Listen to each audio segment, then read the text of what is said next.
헤겔의 반성 개념. 부제. 헤겔 논리학의 본질론 1편 1장 가상 해설. 팝송 가수 빌리 프레스톤은 Nothing from Nothing이란 노래를 불렀습니다. 즉 아무것도 없는 데서 아무것도 나오지 않아는 독일의 철학자 헤겔의 논리학 1812에 담긴 반성 이론과 그 문장이 같습니다. 왜냐하면 헤겔은 그의 논리학에서 반성은 무에서 무로의 운동이다 라고 하기 때문입니다. 이를 공에서 공으로의 운동이다 라고 번역할 수도 있습니다. 또한 불교의 경전 반야심경에는 우리가 잘 아는 색적 시공, 공적 실색이라는 구절이 있습니다. 이 구절은 불교의 핵심을 가장 짧게 그리고 잘 드러내는 표현입니다. 여기서도 공, 즉 텅 비어 있음 혹은 없음이 핵심적인 단어입니다. 더 나아가서 있음, 즉 색과 없음, 즉 공이 같다고 합니다. 이처럼 불교에는 변증법이 하나의 핵심적인 요소입니다. 색과 공이 같다 또는 유와 무가 같다는 것입니다. 헤겔의 논리학은 이런 모순 현상을 미리 알고 있으면 전체 논리 구조를 이해하는 데 큰 도움이 됩니다. 그래서 헤겔의 변증법은 색적 시공의 변증법이라고 할 수 있습니다. 다시 말하면 색적 시공, 공적 시색이 바로 헤겔의 반성의 변증법입니다. 공을 통해서 서로 대립하는 두 명제가 통일되고 있습니다. 즉 모순의 해소입니다. 따라서 헤겔의 사상은 그 내용적으로 불교와 같습니다. 즉 보이는 것은 허무하다는 것입니다. 또한 허무한 것이 보이는 것이라고 합니다. 이런 사상을 철학에서는 관념론이라고 합니다. 불교도 관념론으로 간주됩니다. 보이는 것, 즉 물질의 세계는 보이지 않는 것, 즉 의식의 산물이라는 것입니다. 불교에서는 이를 공적 시색이라고 아주 간단히 표현했습니다. 즉 여기서 불교에서 말하는 공이란 진짜 아무것도 없는 것이 아니라 보이는 것들이 잘못 본 것들이다. 즉 보이는 것들이 환영, 착각이라는 것입니다. 이를 불교에서는 다른 표현으로 마야라고 합니다. 마야란 우리가 경험하는 현상 세계가 실체적이지 않고 인연 따라 잠시 생겨나고 사라지는 허망한 것임을 설명하는 용어입니다. 즉 눈에 보이는 감각적인 만물은 자성이 없어 공하며 집착하면 괴로움이 생기지만 그 본질을 꿰뚫으면 해탈에 이를 수 있다는 것이 불교의 공사상 혹은 마야의 사상입니다. 여기서 자성이란 물질의 실체성 혹은 자기 동일성을 말합니다. 영어로는 아이덴티티라고 합니다. 여기서 관념론의 원칙이 선포됩니다. 그런데 여기서 그치는 것이 아니라 이번에는 거꾸로 공적 시색이라고 합니다. 아까 본 주관적 환상, 즉 마야가 이번에는 실체라고 선포됩니다. 환상과 실제가 혼동되고 뒤바뀝니다. 모순이 발생한 것입니다. 실제가 환상이 되고 환상이 실제가 됩니다. 서로 반대의 것이 같다고 선포됩니다. 이를 설명하는 방법은 여러 가지일 수 있습니다. 그러나 어찌 되든지 반대의 일치가 일어납니다. 이것이 변증법입니다. 대립자의 일치와 상호 교류, 이것이 해결 변증법입니다. 단 해결은 그 과정을 좀 더 세밀하게 파헤칩니다. 그 과정은 좀 이따가 다시 보겠습니다. 그리고 불교에서는 내가 없다는 무아설도 있지만 그것도 살과 뼈를 가진 존재로서의 나, 즉 신체를 가진 인간이 없다는 말이지. 정신세계나 의식의 세계가 없다는 말은 아닙니다. 환상을 만들어내는 것도 정신의 작용입니다. 보통 이런 현상은 심리적인 이상이나 정신병으로 보긴 합니다. 그러나 멀쩡한 사람에게도 이런 현상은 항상 일어납니다. 즉, 다 알다시피 우리는 모든 지구의 현상을 일단 눈으로 봅니다. 즉, 물리적 현실이 눈동자 속으로 들어갑니다. 그리고 그 눈동자는 뇌신경 속에 반영이 되고 우리는 이를 영화의 스크린이 아니라 다시 입체 현실로 봅니다. 현실에서도 변증법은 일어나고 있습니다. 주관과 객관의 통일 및 교류가 부단히 일어나고 있습니다.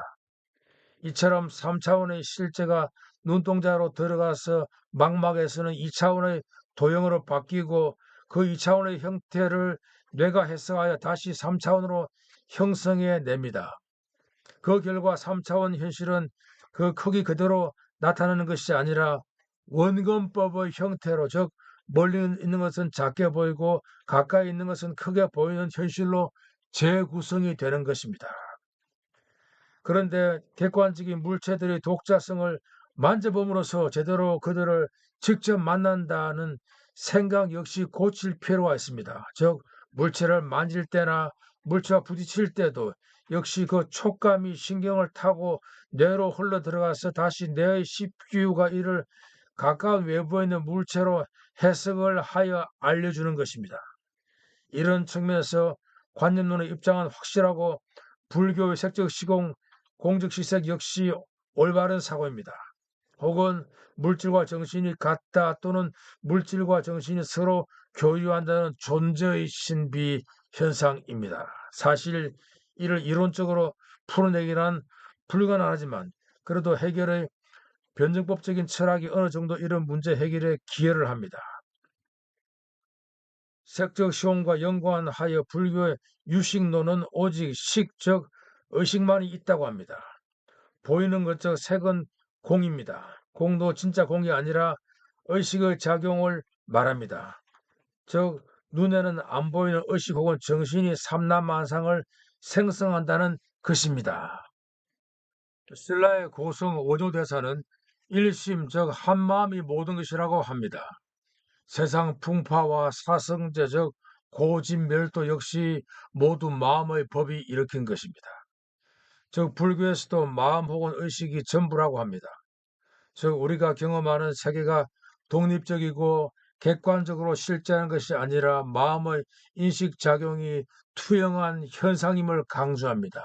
즉 외부 세계는 본래 있는 것이 아니라 의식이 그것을 인식하고 구성하기 때문에 세계가 드러난다고 봅니다.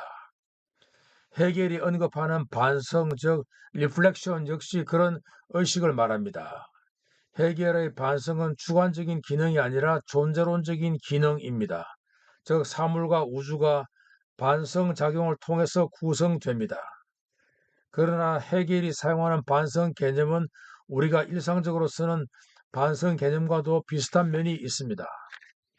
반성은 보통은 자기의 잘못을 뉘우치다, 과거의 행위를 돌아보다 등의 뜻이 있는데 어쨌든 자기 자신에게로 시선을 돌리다, 자기를 되돌아보다 등의 뜻이 있고 그런 면에서 복귀와 비슷한 말입니다.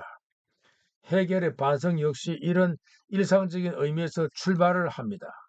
sharp, 본질과 가상 그리고 반성. 자, 반성에 앞서서 본질적 에센스라는 개념을 먼저 보겠습니다.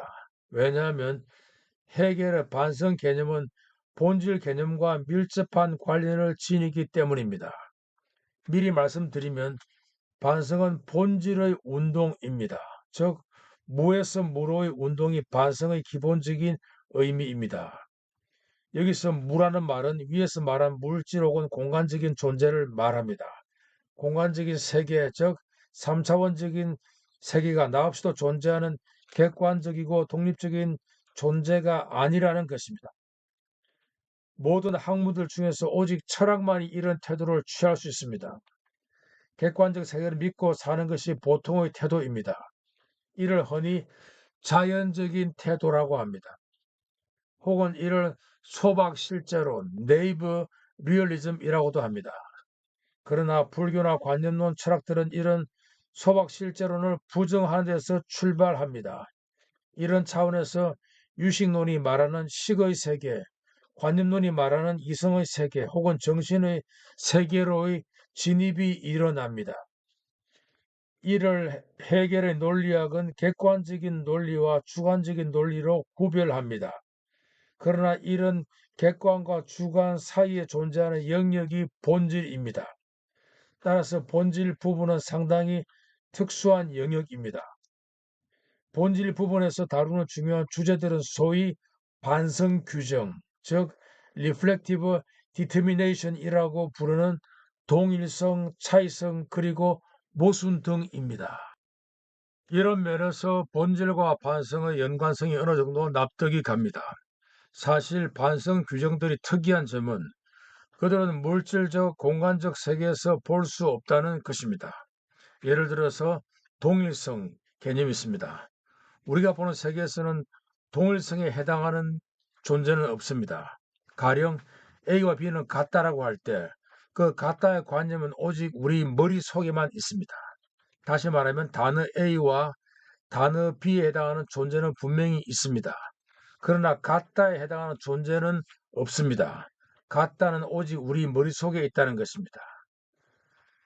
또 다르게 생각하면 동일성은 파랗다 혹은 무겁다와도 다른 종류의 개념입니다.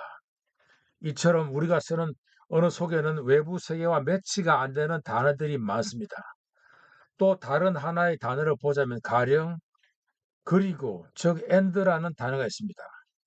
외부 세계 속에는 어디를 봐도 그리고 영어로 and라는 존재는 없습니다. 그 다음에는 크다, 작다와 같은 형용사를 봐도 마찬가지입니다. 이런 종류의 단어들은 가령 사과, 독수리와 같은 단어들과는 다릅니다. 자, 이런 측면을 보면 외부 세계라고 부르는 것에는 순수한 사유의 조각들이 개입되어 있는 것을 알 수 있습니다.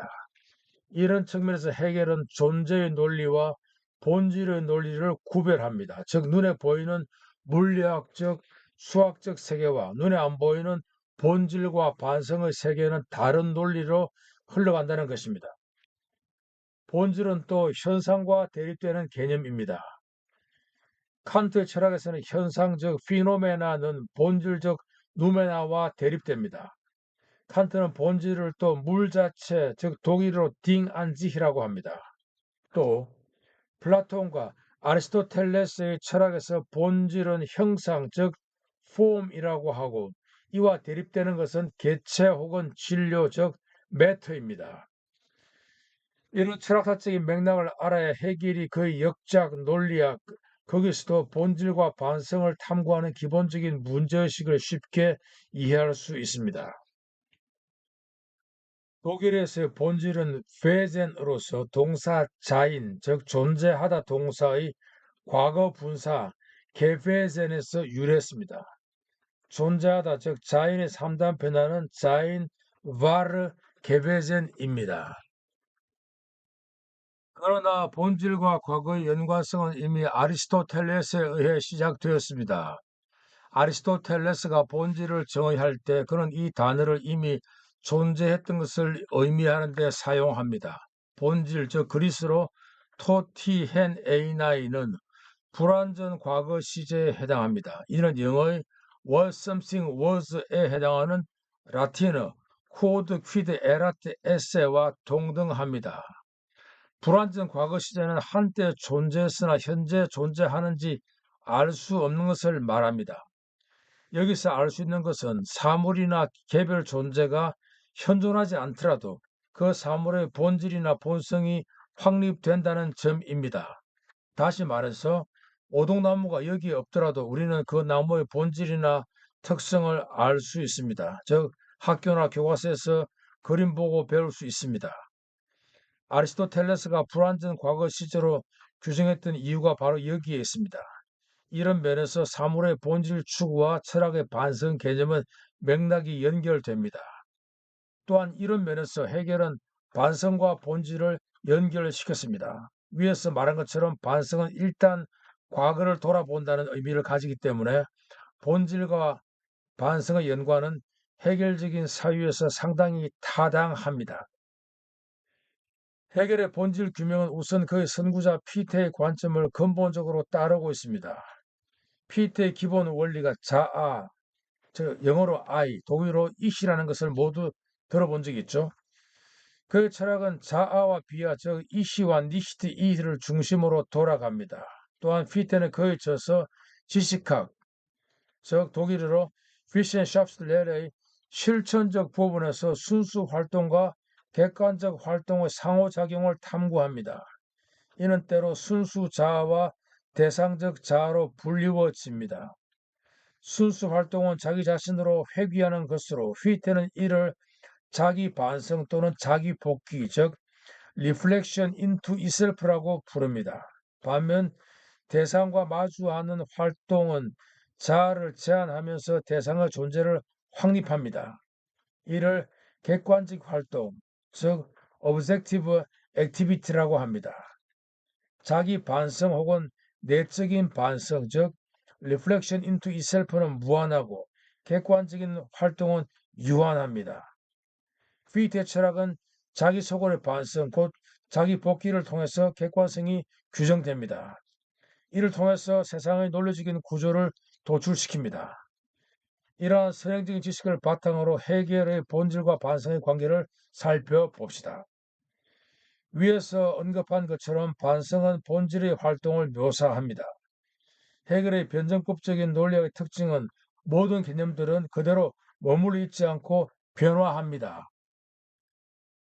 이를 해결은 운동이라고 합니다. 예를 들어서 유무성, 저 영어로 being, nothing and becoming의 변증법에 있어서 유는 자체 내부의 논리에 따라 무로 이행하고 무는 다시 생성으로 이행합니다. 그리고 본질의 논리는 본질, 가상, 그리고 반성, 즉 essence, appearance and reflection으로 이행합니다.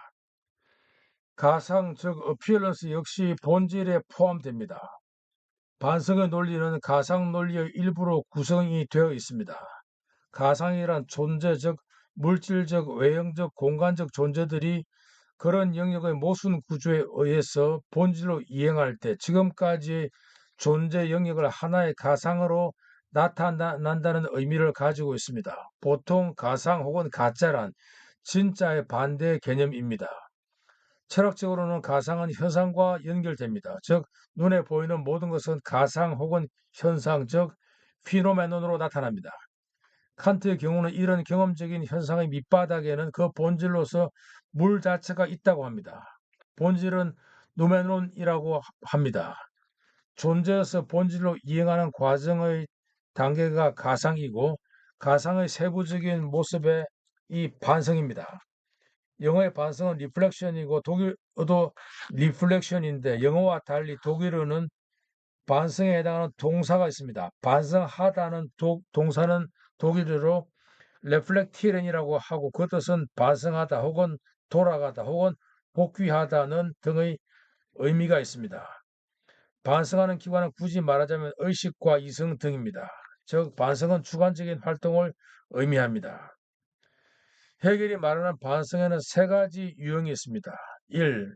정립적 반성, 2. 외적 반성, 3. 규정적 반성이라는 세 가지 종류의 반성이 있습니다. 1. 정립적 반성, 영어로는 Positing Reflection. 정립적 반성은 물질적 현실과 대항하여 외부적인 의식을 내세우는 주관 개념, 즉 반성을 최초로 정립하는 반성의 형태입니다. 따라서 이 반성은 물리적 현실, 즉 존재를 부정하면서 자신의 능력과 존재에 도취한 의식, 달리 말하면 유아 독존과 같은 마음을 나타냅니다. 이는 해겔이 피트의 지식학, 즉 피션샤프스레르의 원리에서 그 기본적인 아이디어를 차용하여 만든 용어입니다. 다시 말하면 피트는 그 지식학의 제1원리로서 자아는 근원적으로 단적으로 자신의 존재로 정립한다라고 합니다. 이를 피트는 다시 나는 존재한다, 즉 이시핀 또는 나는 나다, 즉 독일어로 이시핀 이시라고도 합니다. 이는 또 더 거슬러 올라가 근대 철학의 아버지 데카르트의 원리로 소급됩니다. 간단히 말해서 데카르트의 나는 생각한다, 고로 나는 존재한다는 의식입니다. 데카르트의 에고 코기토 숨을 피테는 그의 철학의 제1원리로 만들었고 해겔은 이를 좀 더 다른 각도, 즉 반성 사건의 기초로 만든 것이었습니다. 즉 데카르트의 생각하는 자아에서 피테 철학의 제1원리가 나오고 그리고 이를 다시 해겔은 정립적 반성으로 만든 것입니다. 세 가지 다른 형태의 철학은 그러나 알고 보면 그 내용은 대동소이합니다. 즉 해겔 논리학의 본질장에 나오는 반성 혹은 정립적 반성 개념은 데카르트의 생각하는 자아와 같다는 것입니다. 나의 생각과 의식이 가장 확실하다는 그런 관점을 정립적 반성이라는 다소 어려운 개념으로 만들었다는 것입니다. 중간에 피테가 자기를 스스로 정립하는 자아라는 개념을 설정한 바가 있습니다. 피테는 그의 지식학의 제1원리로서의 자기를 스스로 정립하는 자아는 다시 자기 반성 또는 그 자체의 반성이라고 부릅니다. 피테에게 그 자체로의 반성, 영어로 reflection into itself는 또한 순수한 활동이라 불리며 이는 무한합니다. 순수 활동의 반대는 객관적 활동으로 이는 유한합니다. 주체는 무한하고 대상은 유한합니다. 이게 피테 철학의 기본적인 전제 조건입니다. 이런 반성의 자기 활동을 통해서 규정, 저 규칙을 만들어내는 것이 반성이고 우선 정립적인 반성입니다. 이런 철학적인 태도를 우리는 일상생활에서도 쉽게 이해할 수 있습니다. 즉 우리는 현실적으로 연약하기는 하지만 인식의 측면에서는 강합니다. 그것은 바로 데카르트의 나는 생각한다, 그러므로 나는 존재한다, 에고 코기토 숨에서 금방 확인이 됩니다.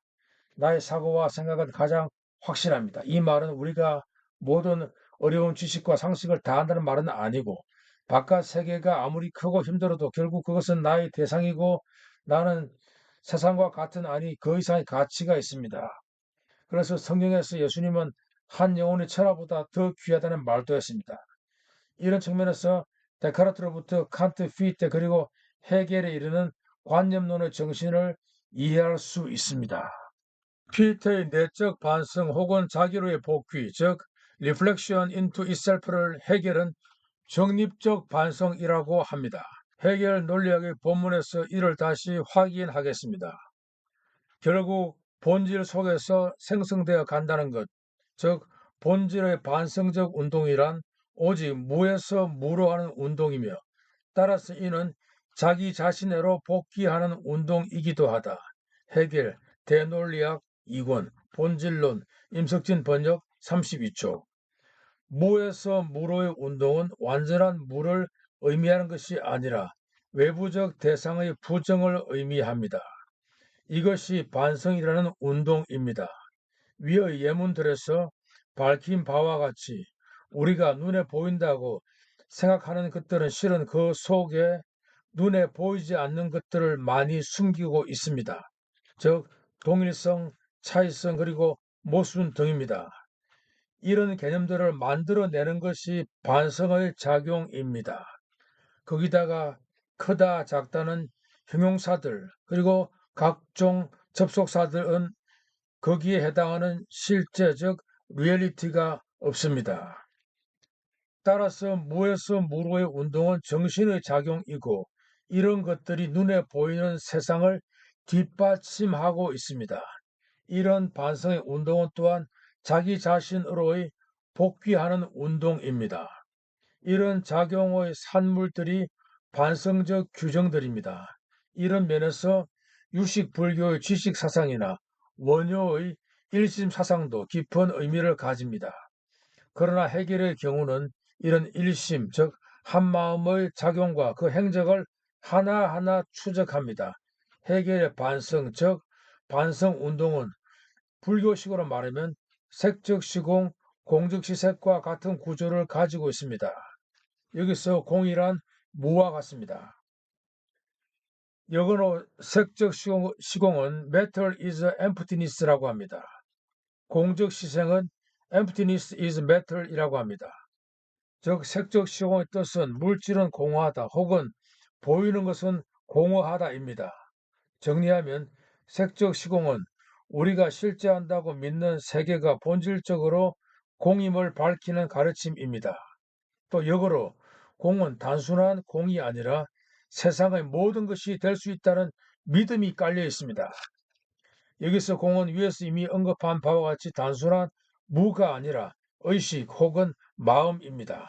공이란 물질적인 측면, 즉 감각적인 측면에서는 없는 것과 같다는 것입니다. 그러나 그런 눈에 보이지 않는 것 혹은 숨어있는 정신적 실체들, 즉 반성 규정들이 우주를 지배하고 있습니다. 이런 규정의 다른 예를 들어보면 시간과 공간이라는 개념들입니다. 이런 선천적인 규정들이 사물들을 결합하고 비교하고 또 분리시킵니다. 불교에서는 이런 방식으로 공적 시색이 되는지를 그 논리적 구조는 밝히지 않습니다. 즉, 하나의 마음에서 어떤 과정을 통해서 고진멸도가 생성되는지 하는 논리적 과정을 밝히지는 않습니다. 그러나 서양 철학의 전통의 뿌리를 내린 해겔은 이런 과정을 보여줍니다. 그런 과정이 변증법, 즉 모순의 통일 논리에 의거합니다. 이 점이 해겔의 변증법적 철학의 위대한 점입니다. 즉 무에서 무로의 운동인 반성 개념에서 논리학의 기본 개념들인 동일성, 차이성, 모순 개념이 도출이 됩니다. 그리고 더 나아가서 근거와 실존성, 마지막으로는 주관성, 객관성, 그리고 이념으로까지 전진합니다. 이에 해당하는 해결 논리학의 본문을 보겠습니다.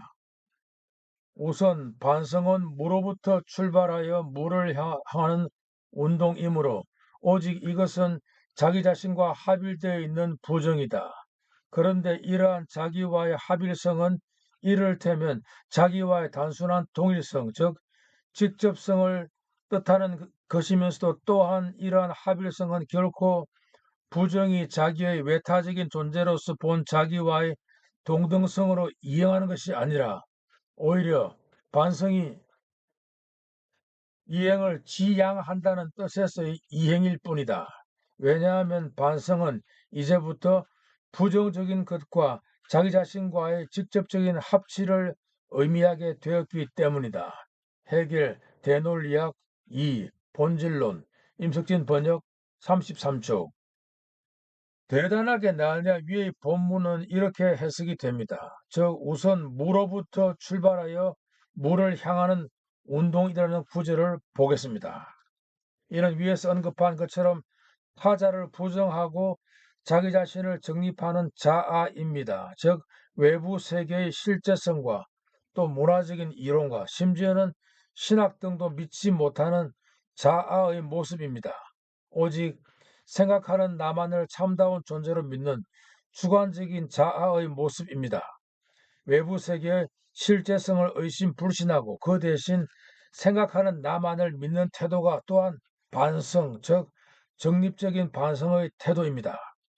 이를 해결은 무에서 출발하여 무로 향하는 운동으로 표현한 것입니다. 그것은 다시 말해서 초지일관 무라는 것입니다. 무, 즉 없는 것이란 실제로 아무것도 없다는 말은 아니고 외부적으로, 즉 나 밖에서 나에게 주어진 존재라 모두 틀린 것 혹은 잘못된 것으로 본다는 말입니다. 이런 외부적인 존재에 대해서 부정하는 것을 본질로 하는 반성은 그 나름대로의 본질을 가집니다. 인간 사회에서 비유를 하자면 회의주의적인 태도입니다. 혹은 올바른 사람은 하나도 없다 또는 의인은 하나도 없다 등의 부정적인 인생관을 의미합니다. 이처럼 자기 외에는 모든 것들을 초지일관 부정적으로 보는 태도가 곧 정립적 반성의 태도입니다. 혹은 다른 경우를 말하자면 어떤 사람 김씨가 있다고 합시다. 그는 사랑할 상대를 찾아야 하는데 하도 입맛이 까다로워. 그는 A도 싫다, B도 싫다, C도 싫다라고 합니다. 그런데 그는 자기가 좋아하는 사람이 어떤 유형의 사람인지도 모릅니다. 이처럼 어떤 대안이나 정답도 없이 모든 것을 싫어하는 사람이 바로 정립적 반성의 인간입니다. 이처럼 자기가 아닌 것들에 대해서 부정하는 능력은 무한하나 긍정하는 일이 없는 그런 정신의 상태가 정립적 반성의 상태입니다. 그런데 그는 모든 것을 부정하는 자신의 능력은 신뢰합니다. 처럼 타자는 무조건 부정하고 그런 자신의 부정적인 능력을 신뢰하는 하나의 인간형이 정립적 반성의 본질입니다. 단 여기서 타자란 위에서 언급한 불교의 색적 시공의 정신을 말합니다. 즉 눈에 보이는 세상, 물질적이고 공간적인 이 우주를 하나부터 열까지 부정하는 정신입니다. 다시 이를 부연 설명하면 모든 것은 거짓이다. 그리고 당연히 이런 나의 판단은 옳다는 인생관입니다. 위의 번역은 잘못이 좀 있으나 그냥 그대로 인용을 했습니다. 즉 A는 이 여자도 싫다, 저 여자도 싫다라고 하면서도 그때 A는 자신의 능력과 그 대상인 이 여자, 저 여자와는 다르게 설정합니다. 즉 판단과 판단의 대상을 다른 차원에서 봅니다. 여기서 판단의 대상이 존재의 영역이고 판단하는 능력은 본질의 영역입니다. 이런 부정적인 능력의 자기 동일성을 해결은 또한 내적인 반성, 즉 reflection 인지라고 합니다. 혹은 이를 자기로의 복귀, 즉 독일어로 require 인지라고도 합니다. 이런 상태의 자기를 발견하는 것을 자기와의 합일이라고도 합니다. 객관적인 현실을 항상 부정하면서 우리는 반성하고 회상하고 생각할 수 있습니다. 이러한 측면에서 반성은 현실의 반대입니다. 따라서 해결은 반성을 부정과 연관시킵니다. 즉 반성은 현실과 대상의 부정입니다. 이서의 부정은 타자의 지향, 즉 서블레이션입니다. 이는 데카르트의 사고처럼 세계를 의심하고 부정하는 자아의 사고입니다. 세계를 의심하고 부정하는 자아는 그 부정성으로 인해 오히려 자기 확증을 얻습니다. 데카르트가 말했듯 의심하는 자아는 자신의 존재를 의심할 수는 없습니다.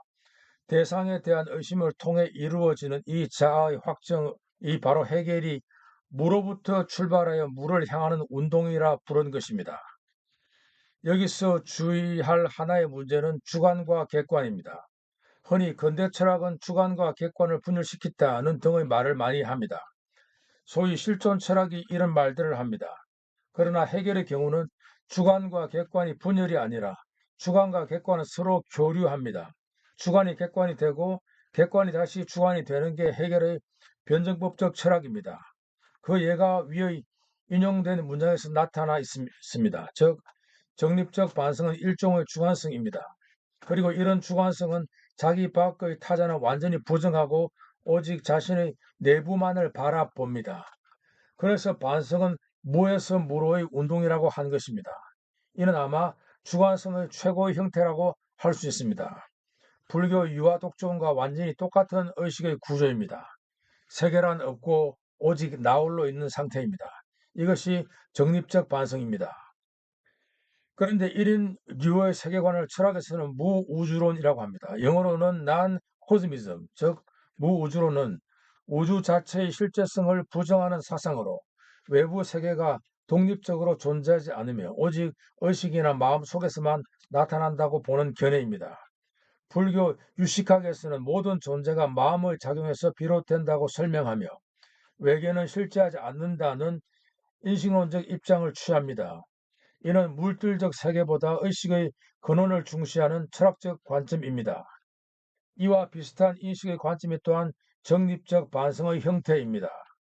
우선 반성은 무로부터 출발하여 무를 향하는 운동이므로 오직 이것은 자기 자신과의 합일되어 있는 부정이다라고 한 인용문에서 보다시피 무에서 무로 향하는 운동은 자신과 합일하는 부정이다라고 했습니다. 즉 우리의 의식이 우주를 부정한다고 해도 나 자신은 부정할 수 없다는 논리입니다. 외계가 실제하지 않는다고 주장하기 위해서는 나 자신은 실제한다고 믿고 있습니다. 이를 해결은 무를 통해서 자기 자신과 합일된다고 표현합니다. 이것이 하나의 철학적 신비라고 할 수 있습니다. 즉 우주가 없고 타자들이 없다고 해도 나는 있다는 것입니다.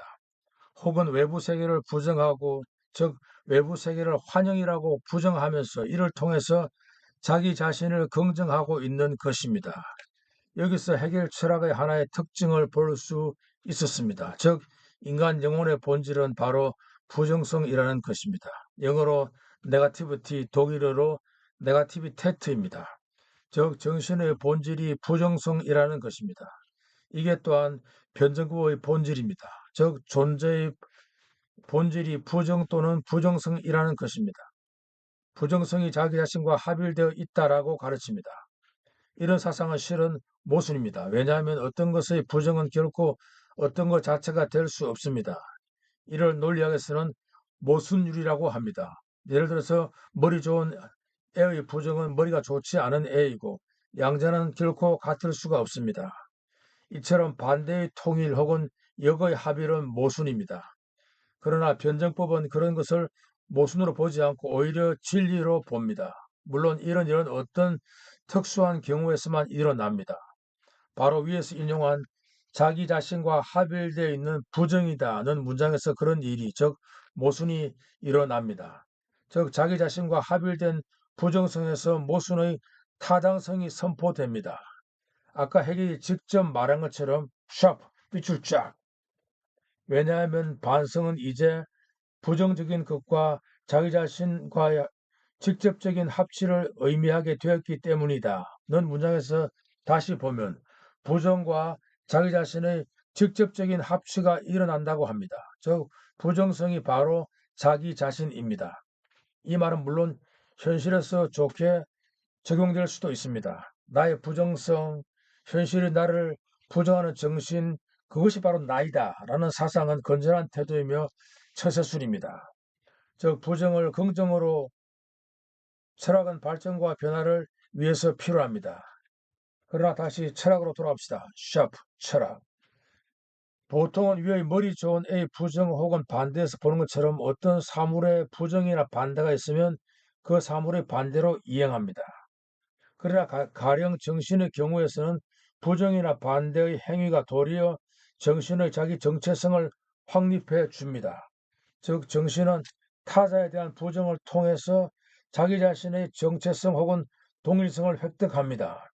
이런 사상이 해결이 거해져서 논리학에서 아주 자주 사용하는 표현인 스스로 자기와 관계하는 부정성입니다. 위에서 말한 정신이나 영혼을 제거해버리고 마치 부정성 자체가 스스로 돌아다니는 듯한 상황을 한번 상상해 봅시다.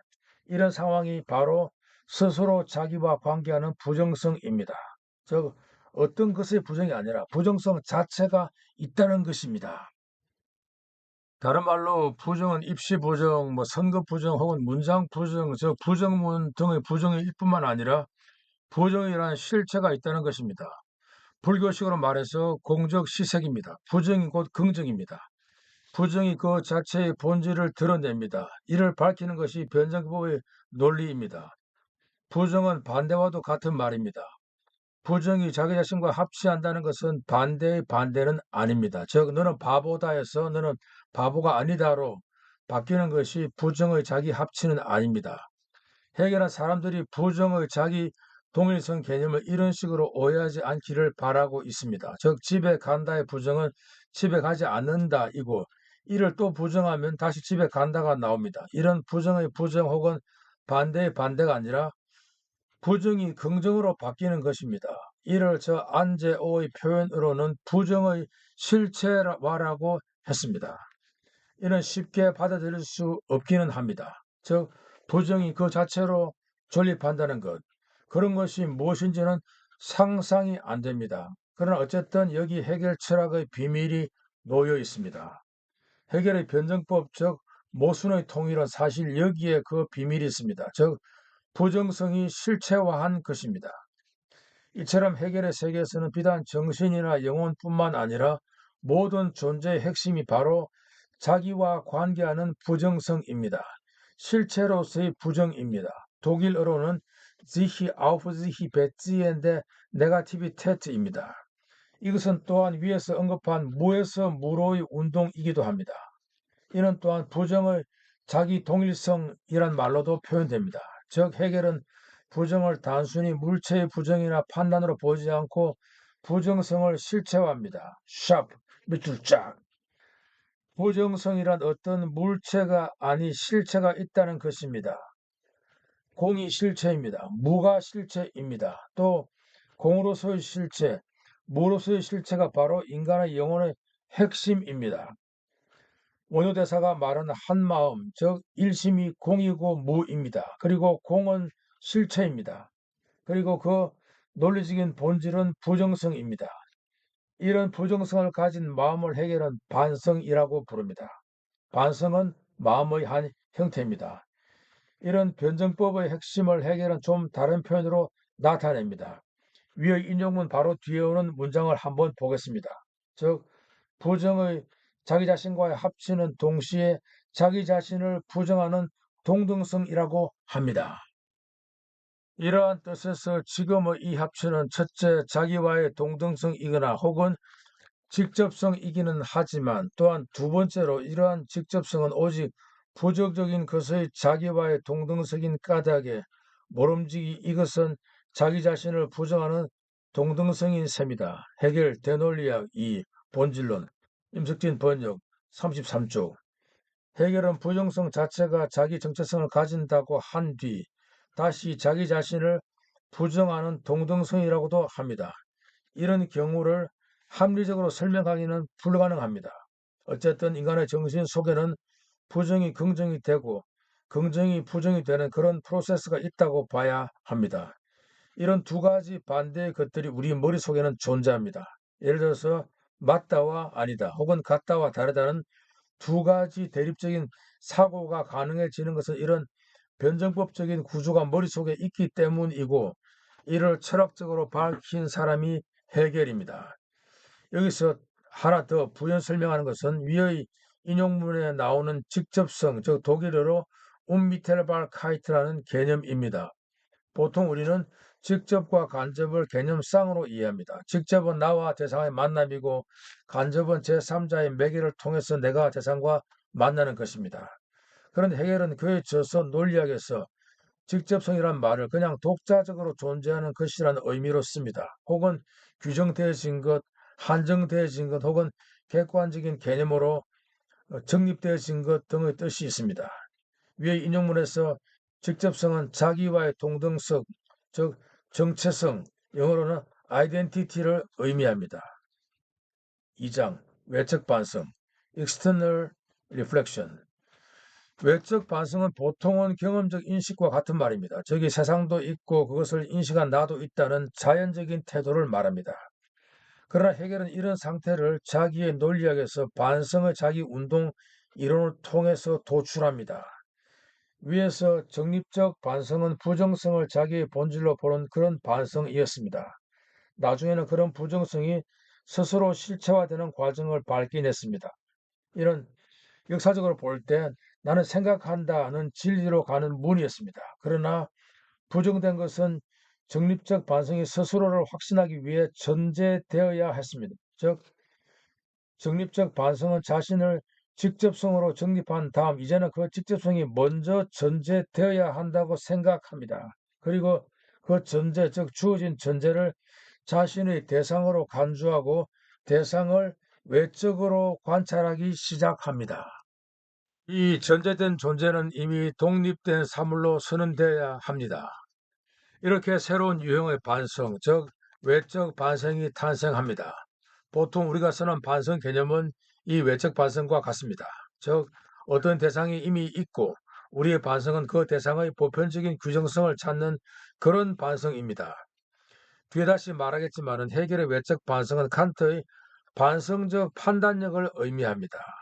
칸트의 반성적 판단력은 특수가 주어진 상태에서 판단력이 그것에 해당하는 보편을 찾아 나서야 하는 경우의 판단력입니다. 외적 반성은 주체와 객체 모두를 긍정하는 반성입니다. 이 점에서 외적 반성은 자신의 타당성을 진리의 절대적 근거로 인정하는 정립적 반성과 다릅니다. 해겔의 표현대로 외적 반성은 독립된 사물과 분리된 상태로 자신을 인식합니다. 이는 우리의 일상적 의식의 세계와 비유됩니다. 외적 반성에 대한 본문을 한번 보겠습니다. 그러나 외적 내지 실제적 반성은 어디까지나 자기를 지향된 것으로서 즉 자기의 부정자로서 정립한다. 이러한 정의에 따라서 반성은 이제 이중적인 것이 되는 바, 즉 한편으로는 전제된 것으로서의 반성 혹은 그 자체가 직접적인 것에 버금가는 자체적인 반성이지만 또한 이것이 두 번째로는 부정적으로 자기와 관계하는 반성인 셈이다.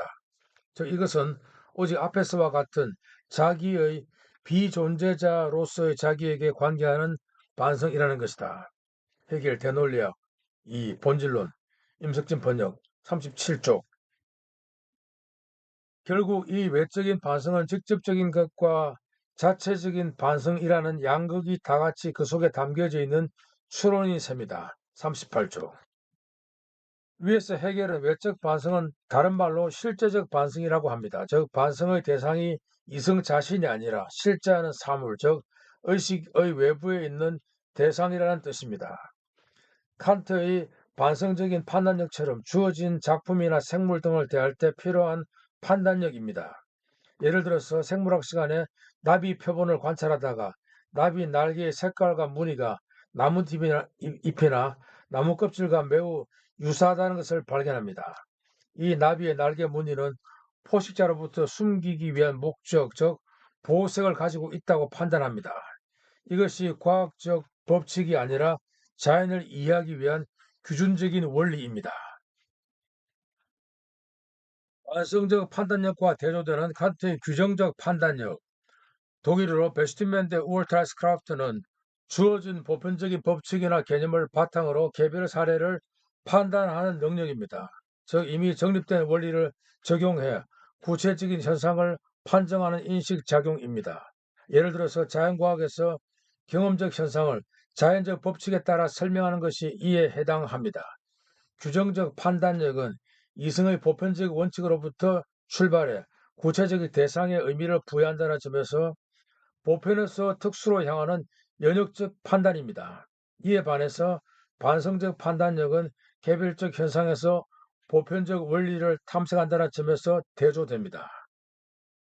이처럼 특수한 개별적인 현상에 대해서 그 원인을 찾아가는 것이 반성적인 판단력입니다. 이런 목적론적인 원리를 찾는 것이 반성적 판단력입니다. 그러나 해결은 이런 반성의 원리를 반성 개념 자체의 원리에서 찾고 있습니다. 위에서 말한 정립적 반성, 즉 부정성의 본질에서 출발한 해결은 외적 반성, 즉 칸트의 반성적 판단력을 자기 방식으로 외적 반성이라고 새로운 이름을 붙인 후에 다시 이를 최초의 반성, 즉 정립적 반성에서 논리적으로 연역되어 나옴을 보여줍니다. 위의 인용문에서 나타난 바와 같이 외적 반성은 정립적 반성이 자신 속에 있던 부정의 실체와 대상화 작용을 잊어버리고 그 실체와 그 대상이 반성 이전에 주어진 것으로 간주합니다. 자신이 자신의 타자가 되고 다시 이를 규정하는 반성, 즉 자기 복귀로 간주합니다. 여기서 주관과 객관의 분열이 일어납니다. 이런 상태의 반성이 또한 칸트가 말하는 반성적 판단력이 됩니다. 다시 말하면 해결은 칸트의 반성적 판단력을 더욱 기본적인 뿌리로부터 연역해내고 있다는 것입니다. 물론 해결의 의도가 그렇다는 것입니다. 3. 규정적 반성, determining reflection. 외적 반성은 타자를 자기 자신의 부정으로 설정합니다. 타자는 반성 외부에 존재합니다. 이 지점에서 우리는 반성과 그의 대상인 타자를 종합할 수 있습니다. 외재성 혹은 초월성은 영혼 정신에 의해서 구성된다는 것입니다. 제3의 반성 유형, 즉 규정적 반성이 등장합니다. 이 반성은 타자를 자신의 속성으로 수용합니다. 달리 말해서 타자의 내재적 구조가 드러납니다.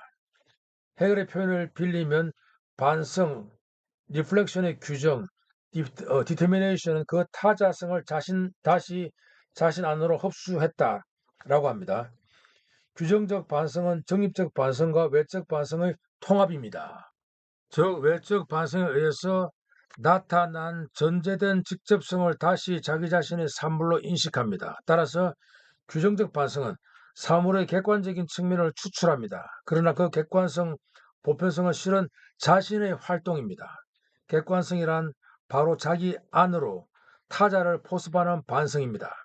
의식은 자기 안으로 회귀함으로써 대상의 객관성을 확립하는 데 해결은 이를 규정, 즉 determination이라고 부릅니다. 규정은 독일어로는 베스티뭉입니다.